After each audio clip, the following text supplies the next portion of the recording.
Hey everyone, I'm Elena Urusova, former Counter-Strike 1.6 world champion.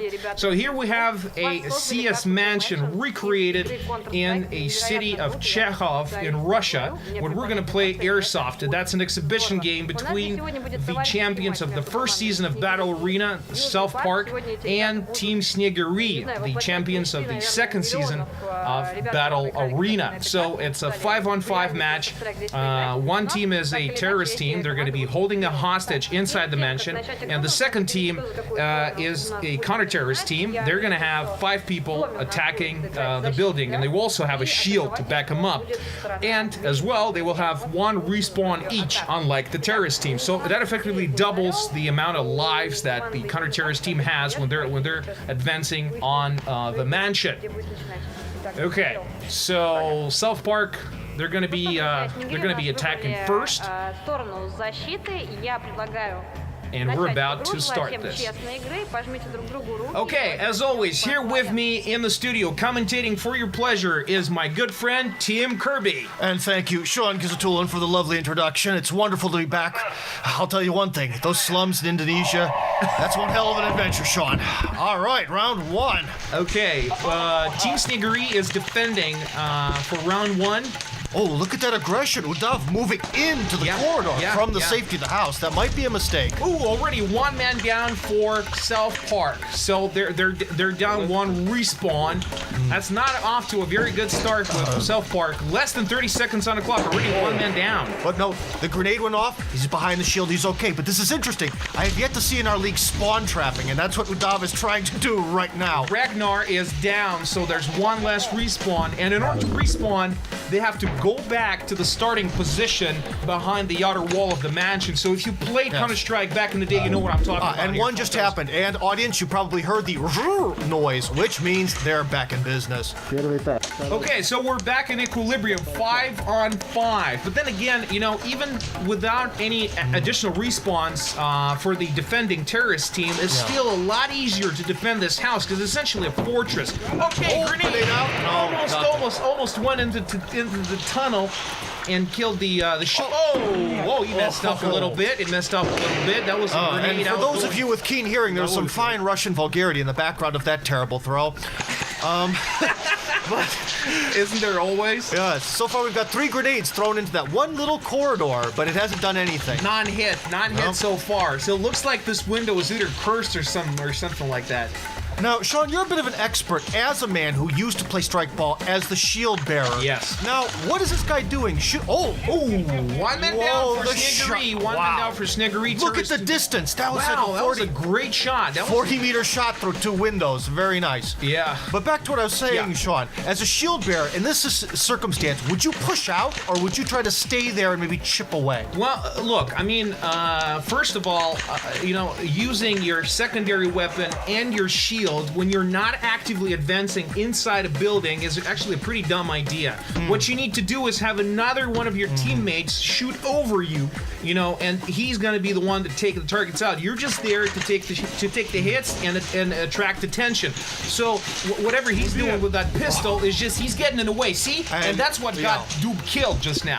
Yeah, and so apparently 1 less spawn for South Park. And one thing that people don't realize is holding a shield. Wow! Ragnar down. Oh man, he wasn't paying attention. He could have easily gotten out of the way of that, to be honest. But one thing people don't realize is holding a shield up over time makes you tired. It wears you down, and I can see that shield is sitting on the ground. It's sitting on the ground, and that's why Doob got the bullet to the chest. Very true. That's why you need to use both of your hands, you know, both your arms to hold the shield in place, and you need the other teammate to back you up and shoot over you or around the shield, you know, something like that. And this isn't Viking time, so we can press the shield to our body while we're waiting, which also takes some of the weight off. That's very true. It's very true. Okay, so Doob is back in the action. He just respawned. They're down 4 spawns, and they got 3 active players in the game. And I'd like to remind the audience that each round is 7 minutes, so we're nearing the halfway point. Yep. Oh, Kenny's doing something really stupid. Kenny just got himself shot. Why would you do something like this? You're all alone. Why would you rush inside the building with no cover provided by your teammates? It's just asking for a bullet. A 1-man charge did not succeed. So no more respawns left for South Park. 4 versus... Wow! Scratch that. 1 versus 4. Not looking pretty for South Park. No, and this is it.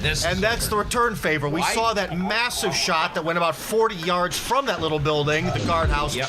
Took it back to the guardhouse through multiple windows. One less spawn for South Park, one less try. And I'd like to say, Shawn, as you see, every season the quality of the athletes gets better. In the first season, they wouldn't have made those shots. Yeah, very nice. True. That's very true. They're shooting better. They're moving better. You know, they're not as quickly out of breath as before. And Igoryan has respawned. Okay. Kenny is also back, and he's probably ready to commit suicide again. These are the two last players that can use. Kenny's doing the same thing again. Infantry charge. Okay, no, whoops, sorry about that. No, not a charge. He's trying to go around, okay, using both his hands. Gangsta-style pistol. This shows the challenge of the scenario, Shawn, where you're trying to break in there. It's dark. Kenny! Kenny just got shot himself in the back. See, that's why you need a buddy to back you up, because you don't have eyes on your back. No. You cannot look 360 degrees. You're not a pigeon. You know, pigeons can do that. Pigeons actually can do 360. They can. So maybe we need to. But also, Shawn, pigeons can fly up. Oh, look at that, moving in. With the shield, it's really hard, you know, moving and shooting. Maybe shouldn't have spent 3 minutes standing there, and maybe should have moved in with the shield from the beginning. Very true. 2 minutes left. But I just don't see Igoryan, even with the shield, taking out three fellas inside. We have corpse cam here as he's looking. No, changed his mind. Back down. Interesting. This is going to be really hard. Walking backwards with the shield is not something you want to be doing in this kind of situation. When you're going downstairs, you can just easily trip down and, you know, fall down. It's not good. And this is why in action movies they never have Schwarzenegger run backwards, because it's actually much harder to do than it would seem. Oh man, he's so exposed, so exposed. Oh my God! Oh, it's a side shot. He's got shot from the side. Okay, this is it. Round one goes to Snegery. Snegery, champions of the second season of BattleArena. Surprisingly, they did lose to South Park in the first season, and now they're both champions. So according to our rules, if you win the season, you skip the next one. So just as a reminder, this is an exhibition match, but they will meet in actual combat in season 3. Yes, of course. How can you not have the two champions compete? Of course, of course. And the interesting thing about the last round is they were actually able to penetrate the house. So they at least got to the house. They got to the house. I was expecting a little bit worse. This is a tough scenario. They whittled Snegery down to 3 players. That's quite an achievement. Okay, now the teams swap positions, so Snegery will attack while South Park will defend the mansion. Man, this certainly brings back memories. I used to play Counter-Strike so much when I was in high school, and CS Mansion was of my favorite maps of all times, you know, when playing Counter-Strike. I played the original Counter-Strike. You know, I used to live in Kazakhstan in a village, and in the village school they had computers, and of course, on every computer there was Counter-Strike. So when you were kind of bored, grenade out versus the tunnel. But again, what a bad throw. Yeah, I don't even think the grenade went off. I think it was a dud. Maybe another grenade. No, wait. Oh, what? I think he hit the window frame there. Yeah, I think he hit the frame throwing. This is another one of those things where it always seems so easy. It's just like throwing a ball, but when you're under pressure... another grenade out.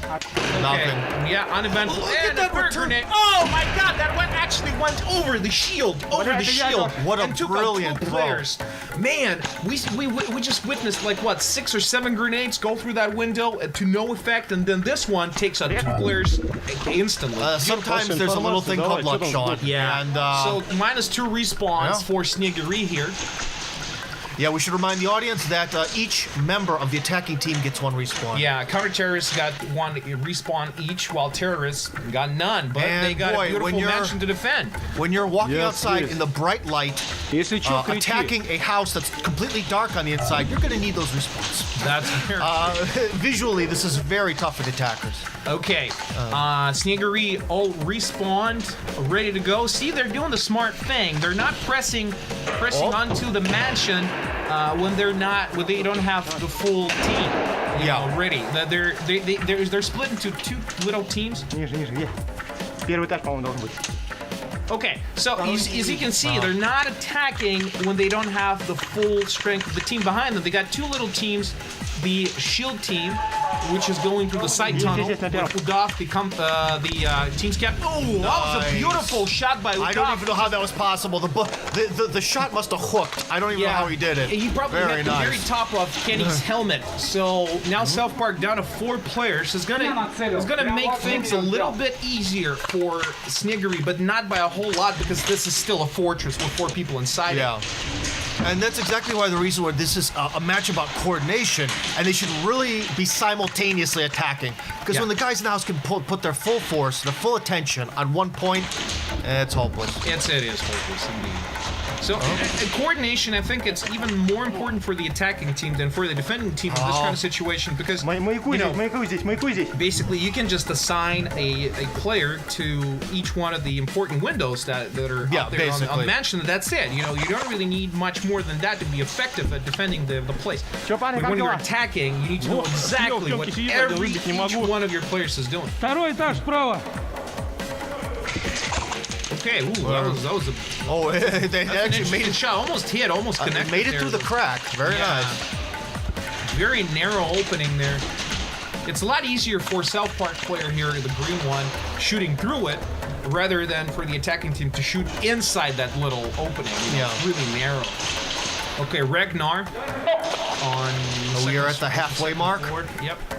Halfway through round 2. Well, this could still go either way.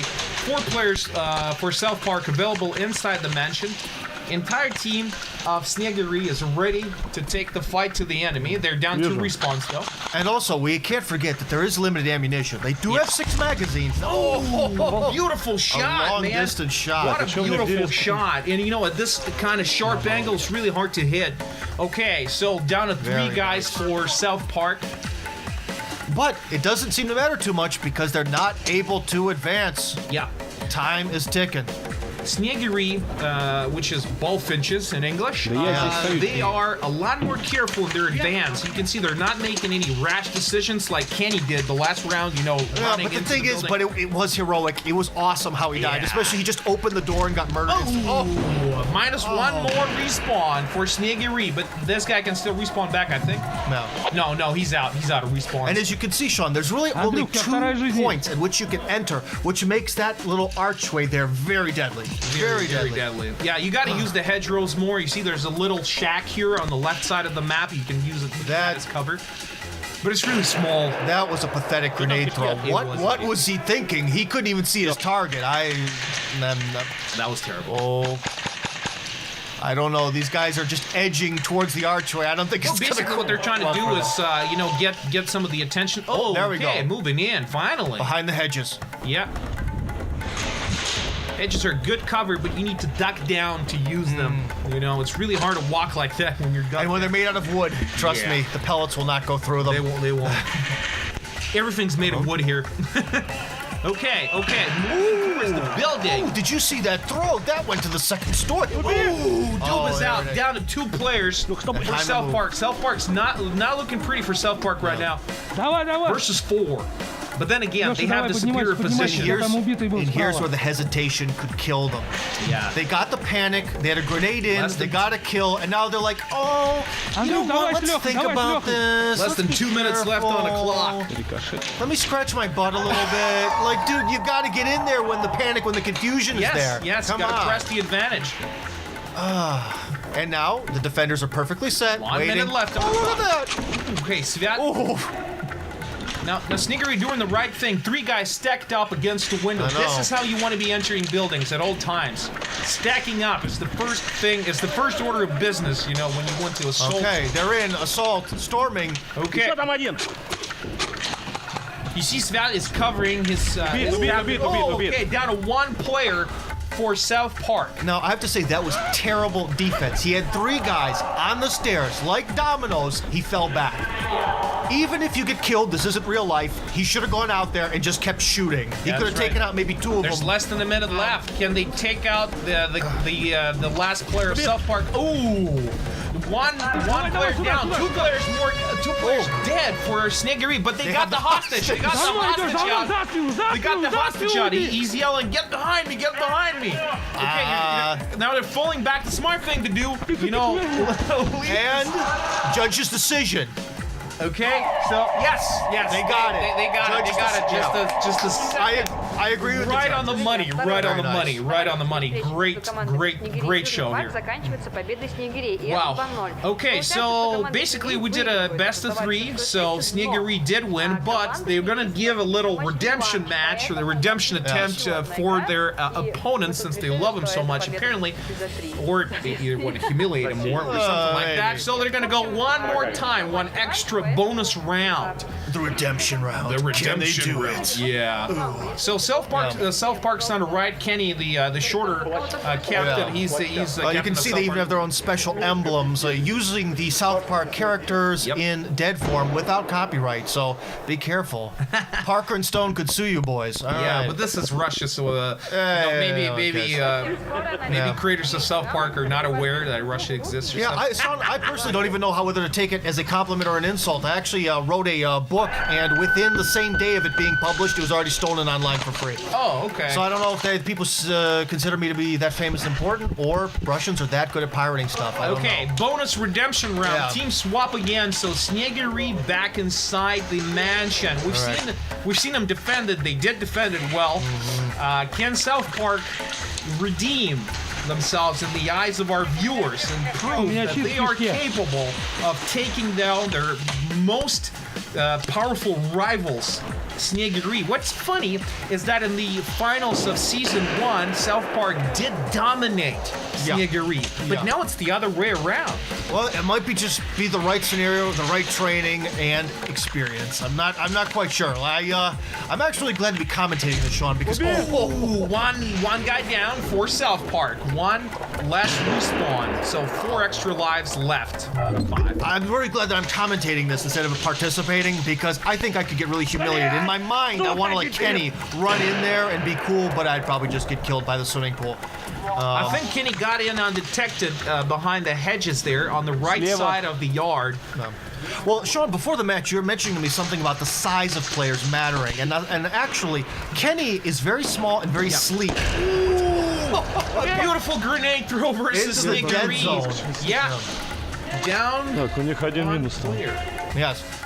Despite the fact that gray wall looks like a border zone, that is in play. Yes, you may throw grenades back there, and you may shoot back there. Yeah. Everything to the brick walls around, is a play area. But Shawn, you were saying that some of the players' heights can really affect their play style. Yes, it is really important. And Kenny is the shortest player. And did you say who was the tallest? Was it Udav? Udav, yeah. He's a really tall fella. And what's funny, he manages to be fast and yet big at the same time. He did take out a guy with a knife, a rubber knife at that, but still, a knife during the finals of season 2. That was beautiful. Oh, unfortunately, I wasn't commentating that day. I would have loved to see that. You know, I like a good melee kill. That is always a classic. Every time I imagine you playing BattleArena, somehow imagine you wielding like an axe, a battle axe or something like that. That would be a perfect weapon for you. Yeah, I mean, and a bunch of throwing knives at that. The throwing. No.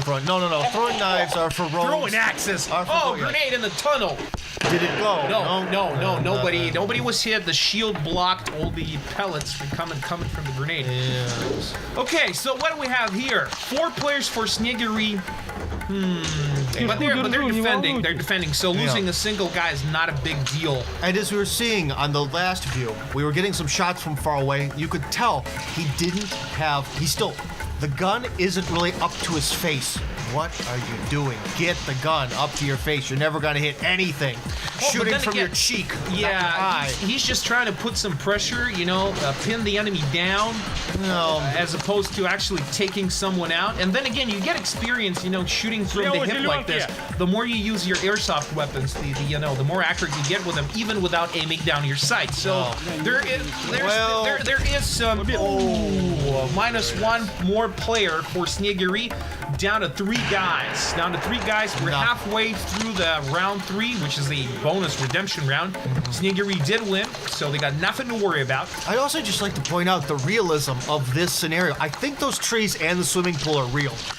And for someone bought a real swimming pool just to do this, I respect that man. And they brought in real trees. Yeah, that's a real swimming pool. Look at what Kenny's doing. He's doing something really crazy. He just outflanked the building, takes one player out for Snegiri. Oh, at the same time, Igorel was pressing from the other side, but got himself shot. Whoa, which Kenny uses to take out one more player. Snegiri down a single player versus 4 of South Park. Oh, Kenny got himself shot, but he took out 2 guys. But the main thing, yes, he used 1 life to get 2 lives in a scenario where there's that it's 10 lives versus 5 lives. Man, that sounds like a fantastic deal to me. Toasty Zol alone. That's a good trade-off. Toasty Zol alone inside the mansion against 3 guys. I think. Oh, South Park just respawned all their players. Oh my God, 5 on 1. Oh, grenade out for Toasty. He's got to move. He did move out of the way, but he's going to get himself exposed. Yes! And this is exactly what happened. That was kind of a hopeless scenario. He couldn't run backwards. He had to run forwards, and there were 2 guys waiting for him. The best he could do is take 1 person out. Now, apparently, South Park, they don't realize that they just took out every single player of Sniggery inside Mansion. There are no more left. And they got 5 people simply looking for, for a hostage, and apparently for more players. They don't know. They killed everybody. This is where realism comes in, because in real life war, a bell doesn't ring when you clear a house. Same thing with BattleArena. Yeah, so we might actually get into some danger, as in the darkness, everyone's uniforms start to look the same.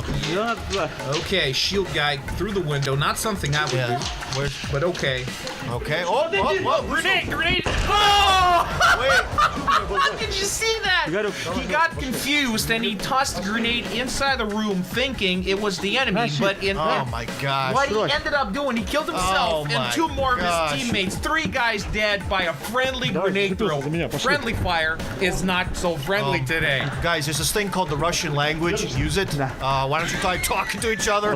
Holy moly, this is embarrassing for the champions. 3 guys by their own grenade. I mean, I can understand, you're trying to toss a grenade and you mess up and you kill yourself. There's the hostage. I think he just actually asked if he was the hostage. The man wearing blaze orange. But anyway, I can understand you messing up your grenade throw and killing yourself. That happens, okay? But killing 2 more of your teammates? I mean, come on, in a building that's unoccupied? Seriously? Well, remember, it is a sport, and all that matters is the win, and that is a fantastic win for South Park. Man, I cannot wait for season 3 of BattleArena because these guys will be going head to head against each other. And they're, champions of season 1, champions of season 2, some of the best of the best of BattleArena so far. What do you think is going to happen judging from what you've seen today? Well, I didn't get to participate in the 2nd season, Shawn, but in the 1st season there was not much siege warfare or storming of one side against another. So this actually is a little bit of an experimental episode, and I hope to see more of that in the future. I think that's a little bit more dynamic than the normal fights. So we got a famous Russian celebrity, Mikhail Galustyan. He's a famous stand-up comedian. Yes, he does many funny characters, including migrant worker, the most famous migrant worker in all of Russia. Yeah, but funny thing is, he's actually also happens to be the president of Russia's Tactical Games Association. Surprisingly, a stand-up comedian. Actually, I've seen him play. He's badass for really fast for his size, really accurate with his weapon, and surprisingly good player. You never know. Stand-up comedian. He's a deadly killer. Okay. And just for the audience, he's presenting I believe it's a certificate regarding that this facility now passed the safety tests for the league. Yeah. Was that it? Yeah. So. And it's going to be available for airsoft players, laser tag players, and and the like. Great. Yeah, that was a great show. South Park did redeem themselves. Commentating for your pleasure today was Tim KIRBY and Shawn Gizatulin. See you guys later in the next battle.